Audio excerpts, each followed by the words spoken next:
सबके दिलों में हो सबके लिए प्यार, आने वाला हर दिन लाए खुशियां पार। इस उम्मीद के साथ आओ भूल के सारे गम, छठ पूजा 2022 का हम सब करें वेलकम। नमस्कार दोस्तों, मैं हूं आपके साथ ज्योतिका। उत्तर प्रदेश और खासकर बिहार में छठ का विशेष महत्व है। छठ सिर्फ एक पर्व ही नहीं बल्कि महापर्व है जो पूरे 4 दिन तक चलता है। नहाए खाए से इसकी शुरुआत होती है जो डूबते और उगते हुए सूर्य को अर्घ्य देकर समाप्त होती है। यह पर्व साल में 2 बार मनाया जाता है।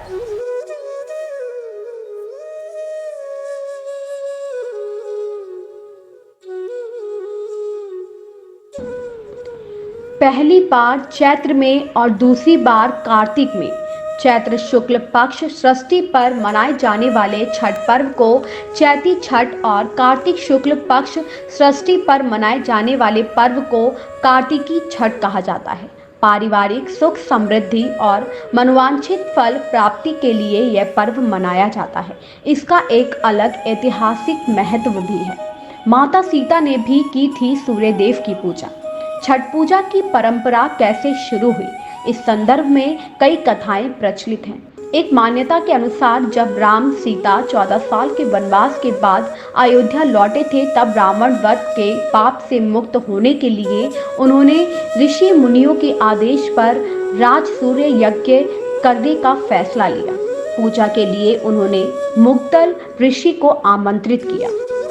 मुग्दल ऋषि ने मां सीता पर गंगा जल छिड़ककर पवित्र किया और कार्तिक मास के शुक्ल पक्ष की षष्ठी तिथि को सूर्य देव की उपासना करने का आदेश दिया। इससे सीता ने मुग्दल ऋषि के आश्रम में रहकर 6 दिनों तक सूर्य देव भगवान की पूजा की थी। सप्तमी को सूर्य देव के समय फिर से अनुष्ठान कर सूर्य देव से आशीर्वाद प्राप्त किया था। महाभारत काल से ही हुई थी छठ पर्व की शुरुआत। हिंदू मान्यता के अनुसार कथा प्रचलित है कि छठ पर्व की शुरुआत महाभारत काल से ही हुई थी। इस पर्व को सबसे पहले सूर्यपुत्र कर्ण ने सूर्य की पूजा करके शुरू किया था। कहा जाता है कि कर्ण भगवान सूर्य के परम भक्त थे और वो रोज घंटों तक पानी में खड़े होकर उन्हें अर्घ्य देते थे। सूर्य की कृपा से ही वह महान योद्धा बने।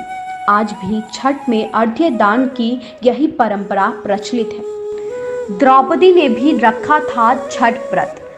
छठ पर्व के बारे में एक कथा और भी है। इस किंवदंती के मुताबिक जब पांडव सारा राजपाट जुए में हार गए, तब द्रौपदी ने छठ व्रत रखा था। इस व्रत से उनकी मनोकामना पूरी हुई थी और पांडवों को सब कुछ वापस मिल गया। लोक परंपरा के अनुसार सूर्यदेव और छठी मैया का संबंध भाई बहन का है, इसलिए छठ के मौके पर सूर्य की आराधना फलदायी मानी गई। क्या है छठ का पौराणिक महत्व? इन कथाओं के अलावा एक और किंवदंती भी प्रचलित है। पुराणों के अनुसार प्रियव्रत नामक एक राजा की कोई संतान नहीं थी। इसके लिए उसने हर जतन कर डाले, लेकिन कोई फायदा नहीं हुआ।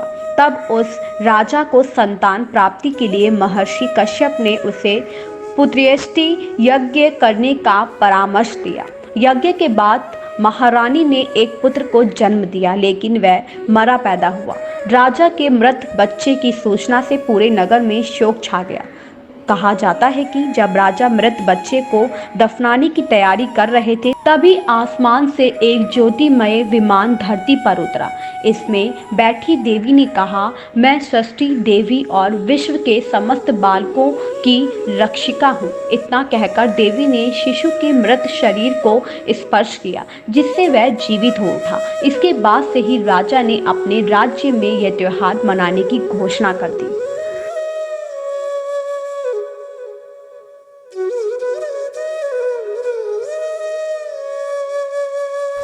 आप सभी दर्शकों को हमारी ओर से छठ महापर्व की हार्दिक शुभकामनाएं एवं बधाई। धन्यवाद।